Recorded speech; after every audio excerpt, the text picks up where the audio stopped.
Ces sujets. On commence tout de suite par ce tout premier sujet, ce faux pas diplomatique du Kenya en République démocratique du Congo. Le président Ruto a décidé donc de manière unilatérale de nommer un consul à Goma, une partie du pays sous occupation de la rébellion du M23 soutenue par le Rwanda. Comment Kinshasa a interprété ce geste? Un affront diplomatique vraisemblablement. On voit les contours de tout ceci, on se retrouve juste après pour en décrypter. La nomination d'un consul par les Kenyans à Goma, une ville sous contrôle du groupe rebelle M23, a été perçue comme un affront sans précédent par la République démocratique du Congo. Cet acte, qui viole les protocoles diplomatiques internationaux et pourrait être interprété comme une légitimation de l'occupation rebelle, n'est pas seulement une erreur politique. Il pourrait aussi y avoir de graves conséquences économiques pour les Kenyans, notamment dans ses investissements en pleine expansion en RDC. La réponse du gouvernement congolais a été immédiate et cinglante. Le ministère des Affaires étrangères de la République démocratique du Congo a publiquement condamné la décision du Kenya, la qualifiant d'inappropriée et d'inacceptable. Kinshasa a rappelé que toute nomination consulaire sur son territoire doit obtenir un agrément préalable et une exacture de son ministère des Affaires étrangères des procédures qui n'ont pas été respectées par Nairobi. Cette nomination a été perçue comme un coup de poignard dans le dos et a exacerbé les tensions diplomatiques entre les deux pays. Pour la RDC, cette action met en doute la sincérité du Kenya dans son rôle de médiateur de paix dans la région et soulève de sérieuses interrogations sur une possible complicité avec des forces qui déstabilisent l'est du pays.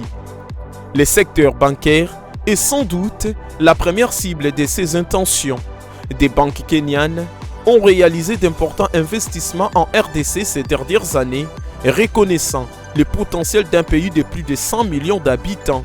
Equity Bank, par exemple, a racheté la Banque commerciale du Congo, BCDC en sigle, et Procredit Bank, fusionnant les deux pour créer Equity BCDC, l'une des plus grandes banques du pays.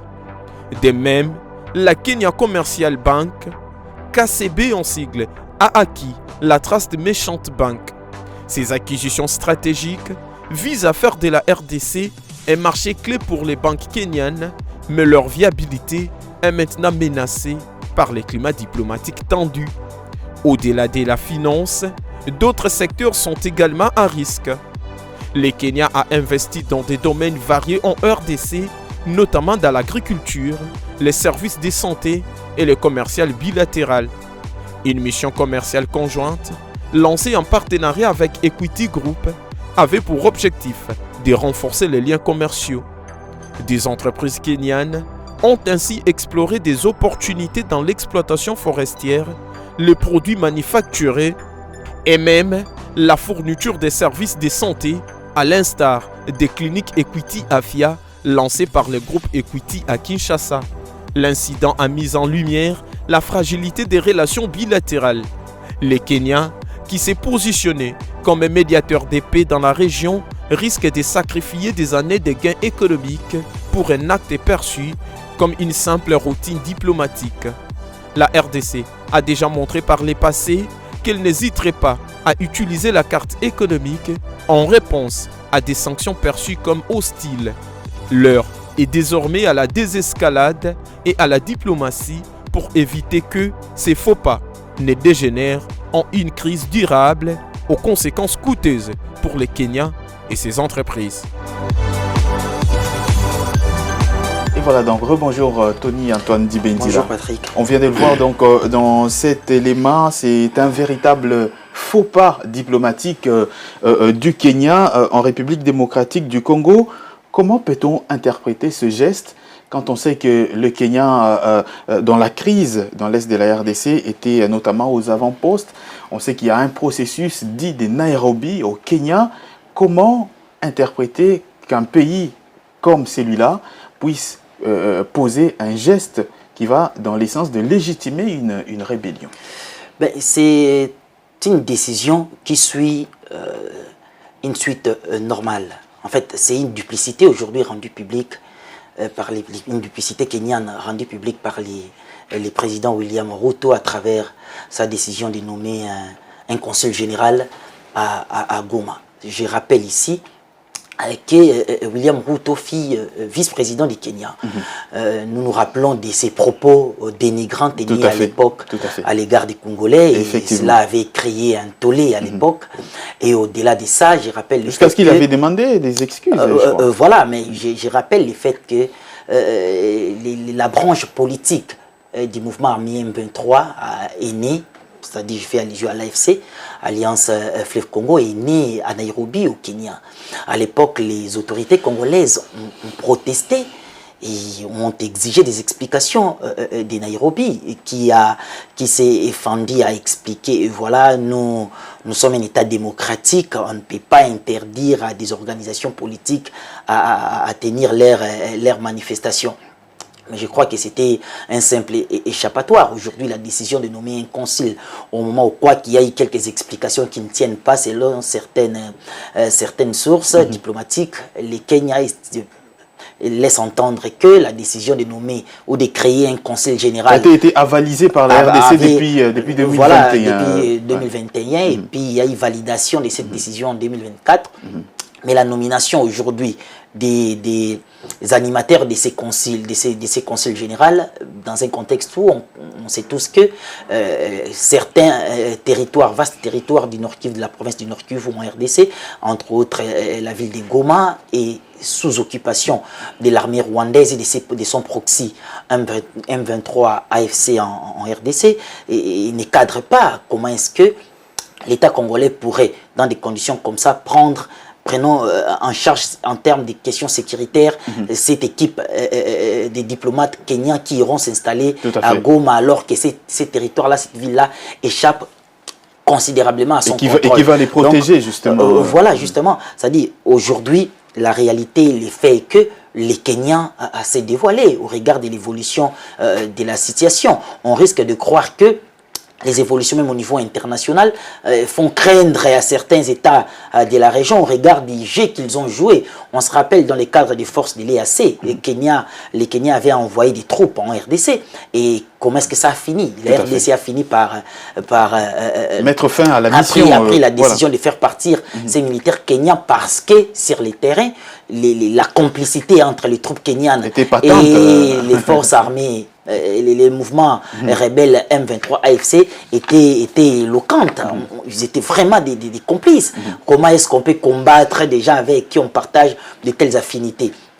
Aujourd'hui, publiquement, les Kenyans prennent la décision, c'est une faute lourde en diplomatie, c'est une violation du droit international, de la Convention de Vienne.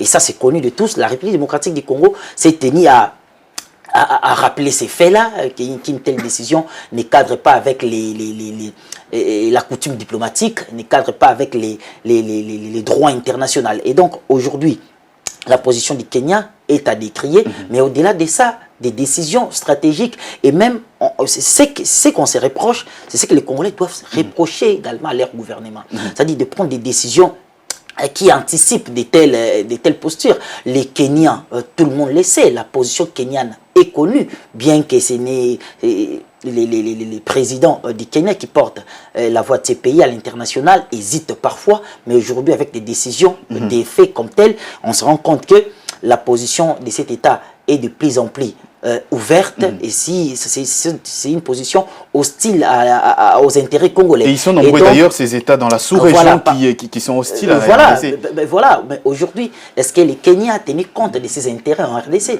C'est la question qu'il faudra se poser aussi. On va y revenir sûrement. Igor Biwaka, le Kenya vient de se dévoiler, comme l'a dit Tony Dibendila, la violation du droit international, la Convention de Vienne notamment. Le gouvernement de la RDC a réagi en expliquant notamment qu'il faut qu'il y ait une certaine approbation, avec notamment l'ex-capture du ministère des Affaires étrangères. Comment interpréter justement ces faits?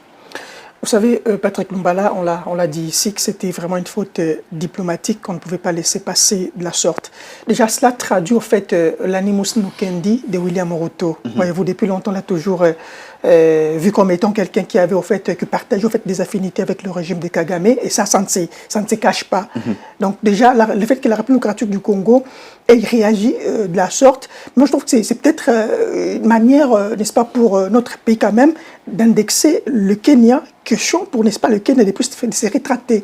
Mais jusqu'à présent, depuis ce communiqué-là, il n'y a aucune communication officielle de la part du gouvernement kenyan pour recadrer les choses. Ce qui prouve à suffisance qu'au fait, le Kenya, avec William Ruto, puisque son prédécesseur, ce n'était pas le cas. Vous savez, avec Uhuru Kenyatta, on partageait quand même des affinités beaucoup plus non seulement des affinités, mais aussi des relations bilatérales, mutuelles. Voilà, réciproques, établies également sur le principe, n'est-ce pas, d'équité, mais également d'égalité entre les deux États.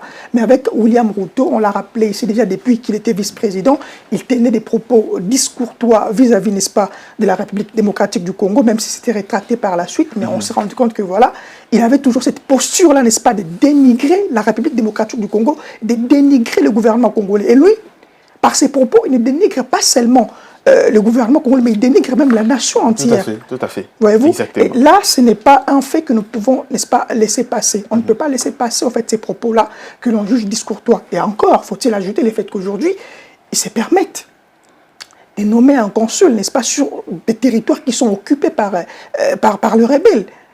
Donc, comme on l'a dit, c'est une façon de violer en fait, le principe Est-ce qu'on peut s'attendre à international.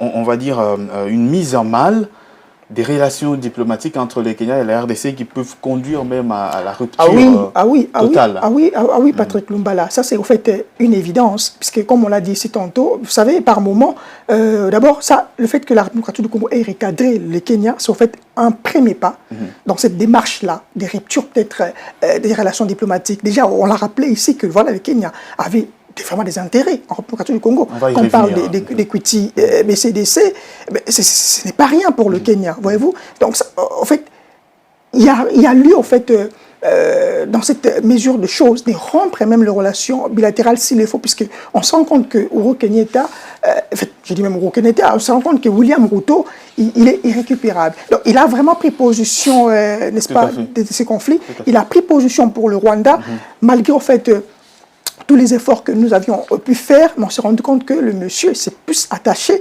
avec Kagame. Bon, on espère que peut-être qu'il a des intérêts derrière cette accointance avec le régime, je dirais. On parle plutôt des accointances d'ordre tribal, avec, parce qu'ils sont des tout ça, voilà. Évidemment, voyez-vous. Donc, partant également de ces accointances-là, on se rend compte que voilà, Ruto prend vraiment plus position. C'est même pour cette raison, on l'a dit ici, que l'AFC, le mouvement-là, rebelle d'AFC, évidemment, a vu le jour, a vécu, n'est-ce pas, à Nairobi, au Kenya. Encore faut-il ajouter le fait qu'aujourd'hui, William Ruto se permet au fait de nommer un consul général à Goma, territoire sous occupation de rebelles. Et cela, en tout cas, ne le fait pas froid aux yeux. Et donc, c'est la République démocratique du Congo également de prendre des décisions qui s'imposent, question en fait de rétablir le fait. Tout à fait. Alors, Tony Dibendila, on a évoqué notamment l'aspect économique. Le Kenya a beaucoup d'intérêt en RDC, surtout dans le secteur bancaire, avec des investissements massifs ces 4 dernières années en RDC. On sait que le Kenya a racheté une des plus grandes banques de la RDC, la BCDC, notamment Procrédit. La TMB notamment appartient aujourd'hui en majorité au Kenya. Est-ce que la RDC détient un levier économique important pour faire mal au Kenya? Aujourd'hui, il faudra être prudent dans l'évolution, dans la nature des éventuelles sanctions qui peuvent venir de la RDC. Parce qu'en fait, le gouvernement également l'a dit. Il y a eu, nous le savons, il y a eu déjà des premiers contacts entre le ministère des Affaires étrangères de la RDC et son homologue kenyan. Nous attendons l'évolution de la question parce qu'aujourd'hui, la position officielle du Kenya est également attendue, mais nous savons que le gouvernement a quelques détails là-dessus. Il y a assez d'intérêts kenyans en RDC. Mais vous savez, les politiques, et William Ruto est un acteur politique. il y a d'une part les intérêts, et c'est un acteur politique africain, et il y a d'une part les intérêts de l'État et ses intérêts individuels. Et si ces intérêts individuels entraient en conflit avec les intérêts kenyans, il va s'en foutre. Mais il faudra tout simplement regarder comment est-ce que lui-même est vu et même lui-même traite ses compatriotes. Nous savons que l'an dernier, avec les grandes manifestations populaires au Kenya, il y a eu plus de 60 morts. Et ce sont des chiffres donnés par la Commission nationale des droits de l'homme kenya. Et cette année, il y a eu plus de 30 morts. En tout, 31 personnes ont perdu la vie. Et le président kenya, William Ruto, a donné l'ordre de tirer à bout portant sur les manifestants. Vous voyez la dimension cynique de sa politique. Donc ce n'est pas un faux pas extérieur simplement à l'égard du Congo. Si quelqu'un arrive aussi à traiter avec mépris ses propres compatriotes, qu'est-ce qu'il fera des autres, la situation des Congolais meurtris dans la partie Est? Mais il faudrait regarder un autre aspect des choses. Cela rentre dans une dimension régionale aussi. La position aujourd'hui du Kenya, c'est de nommer ses conseils, c'est de vouloir pousser également les autres à emboîter les pas. Parce qu'il y a les Kenyans qui a fait ces pas-là, et si les autres emboîtaient les mêmes rythmes, commencer à nommer les conseils, peut-être que l'idée, c'est aussi de vouloir court-circuiter les développements diplomatiques au niveau international. Nous savons que d'une part, il y a un deal qui se prépare entre les États-Unis et la RDC. Nous savons qu'il y a le processus de paix RDC et Rwanda. Aujourd'hui, il y a un accord signé. Et nous savons qu'il y a le processus de Doha avec les M23. Nous savons également que le Kenya est la base arrière politique du mouvement armé M23 à travers l'AFC. M23 AFC est la base arrière politique. Nous savons que c'est le Kenya. Pendant plusieurs mois d'ailleurs, le quartier général de l'AFC.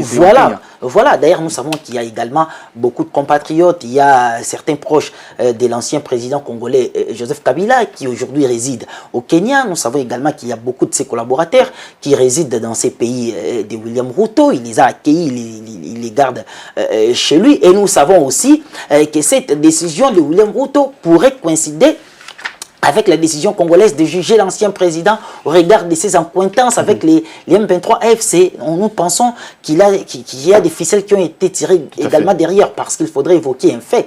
Il n'y a pas longtemps, l'ancien président sud-africain Jacob Zuma Thabo Mbeki a porté des discours là discréditants, valorisant les M23, disant que c'était populaire en RDC, quelques jours après que l'ancien président congolais Joseph Kabila s'est rendu en Afrique du Sud. Nous savons que dans la région, il est en train de tirer ses ficelles, de mener aussi son combat parce qu'il souhaite coûte que coûte de revenir. S'il ne revient pas, alors allons-y vers la désintégration du territoire congolais. Balkanisation notamment. Voilà, donc c'est-à-dire qu'il faudra prendre en compte toutes ces dimensions. Peut-être c'est aussi sa réponse, une de ses réponses au regard du procès en cours en RDC, ou encore une façon pour lui de faire pression pour qu'il y ait dialogue, quoique nous savons qu'il y aura bel et bien dialogue national. Et donc, si le président Ruto tenait compte des intérêts kenyans et non simplement de ses intérêts individuels, cette question sera résolue au plus vite possible. Effectivement. Alors, Igor Biwaka, on va évoquer avec vous les intérêts économiques du Kenya, mais j'aimerais aussi qu'on puisse prendre en compte ces casus. On sait qu'en droit international, la donne reconnaissance internationale est très très importante dans la reconnaissance d'une région qui s'autodétermine, par exemple. Alors, aujourd'hui, le Kenya fait le premier pas. Est-ce qu'on peut dire que les Kenyans se mettent aux avant-postes de ces pays, de la région notamment, qui, au premier cri du coq, reconnaîtront cette région-là, dans cette éventualité macabre, justement.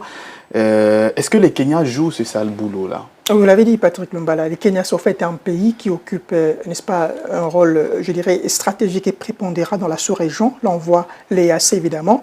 L'EAC, comme je suis en train de le dire aussi, où la République démocratique du Congo également fait également, n'est-ce pas, partie membre, partie prenante, n'est-ce pas, de cette communauté sous-régionale. Donc, votre évidence selon laquelle, n'est-ce pas, le Kenya avait en fait donné le go à d'autres pays pour qu'ils puissent emboîter les pas, dans l'optique, n'est-ce pas, de balkaniser, puisque là, en fait, le mot qui vient vraiment, c'est le terme de la balkanisation. Et donc, ils veulent, n'est-ce pas, attribuer à cette partie orientale, comme ils aiment bien l'appeler, le Congo oriental, n'est-ce pas, ces formes de crédits, voyez-vous. Donc, appliquer ces plans de balkanisation, quelque chose, en fait, de déstabiliser également le gouvernement central de la République démocratique du Congo. Parce qu'on sait que la composition d'un État requiert la réunion des 4 éléments, la population, le territoire, le pouvoir, mais aussi la reconnaissance internationale. Évidemment. C'est que le Kenya est en train de faire. Certainement. Donc, ils veulent en fait donner en fait un peu de crédit, n'est-ce pas, à ces revendications de ces mouvements rebelles, de ces rebelles du M23, de ces personnes-là qui ont, n'est-ce pas, envahi la partie orientale de notre pays, sémant, je dirais, désolation. On l'a vu avec des rapports accablants, n'est-ce pas, des organisations internationales. Et donc, c'est écœurant, cette démarche-là. Et donc, il faudrait également que, n'est-ce pas, la République démocratique du Congo puisse un tout petit peu aussi secouer les Kenyans. Parce que là, en fait, il se joue, comme on l'a dit ici. On peut secouer les Kenyans à travers, évidemment, on a dit ici, on rappelle, évidemment, la manne, la nappe phréatique économique que le Kenya s'est tirée en République démocratique du Congo.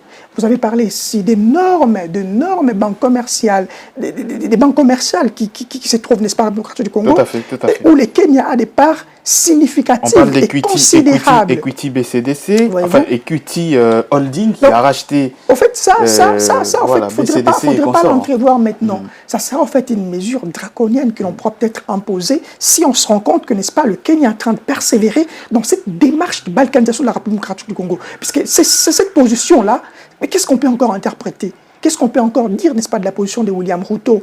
William Ruto, d'abord, c'est quelqu'un qui, comme on l'a dit ici dans son pays, n'est pas vraiment très apprécié par la population. Vous voyez seulement la vague, n'est-ce pas, des revendications populaires qu'il y a. Regardez l'inflation dans ces pays. Regardez le tumulte qu'il y a sur fond de réclamation de pouvoir d'achat érodé de la population. Et on ne veut même pas de cette personne-là.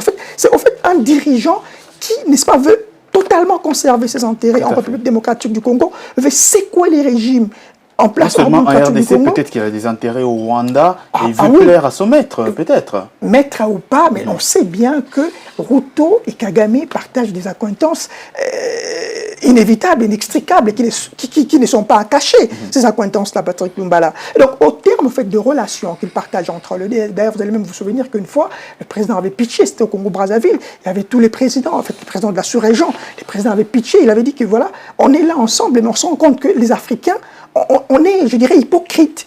On ne se dit pas toujours la vérité, on se cache les choses. Et donc, les Kenyans ne jouent pas toujours franc jeu avec Kinshasa. Et à Kinshasa maintenant, de faire quoi? De prendre également des mesures qui s'imposent pour, n'est-ce pas, recadrer les choses. On va terminer avec vous, Tony Dibendila. Quelle pourrait être, dans ce cas ici, la position de l'EAC? On rappelle que c'est une organisation à laquelle la RDC fait toujours partie, malgré qu'il y ait des États tels que le Kenya, l'Ouganda, qui jouent, au sale jeu, dans les faux. Quelle peut être justement la position de cette organisation? Je crois qu'aujourd'hui, la simple présence de la RDC dans l'EAC est devenue un fardeau pour le Congo, qui est une organisation qui pourrait apporter soutien. Pourquoi d'ailleurs, par exemple, vous allez vous rendre compte que ces derniers temps, à chaque fois qu'on fait échanger sur des questions sécuritaires de l'RDC, il y a d'une part la SADC et puis d'autre part il y a l'EAC. Justement parce que le Congo se méfie de plus en plus de cette organisation qui s'est dit économique, qui pouvait aider en termes d'échanges commerciaux dans la région, mais qui est devenue je dirais, une organisation sous-régionale à la solde du Rwanda, du Kenya, de l'Ouganda aussi, d'une certaine manière, pour tirer inutilement on a l'impression que nous sommes allés nous bourrer dans une organisation sous-régionale. C'était une erreur stratégique de notre part. Aujourd'hui, on dit, aujourd'hui, on dit que c'est une erreur stratégique de nous autres Congolais. Et donc, à mon avis, il ne faudra rien attendre de l'EAC parce que déjà depuis le début, depuis notre adhésion jusqu'à aujourd'hui, on n'a rien reçu de cette organisation. Tout à fait. Les simples troupes envoyées déjà dans la partie Est, nous avons vu des résultats. On en a parlé. Voilà, on n'a rien à attendre à cette organisation. Mais il faudra continuer à pousser sur des leviers qui nous sont possibles et favorables aujourd'hui. Voilà donc ce qu'on pouvait dire sur ce faux pas diplomatique du Kenya en République démocratique du Congo, avec une décision de nommer un consul à Goma, décision jugée trop imprudente par plusieurs observateurs, que ce soit ici en RDC, tout comme à l'international.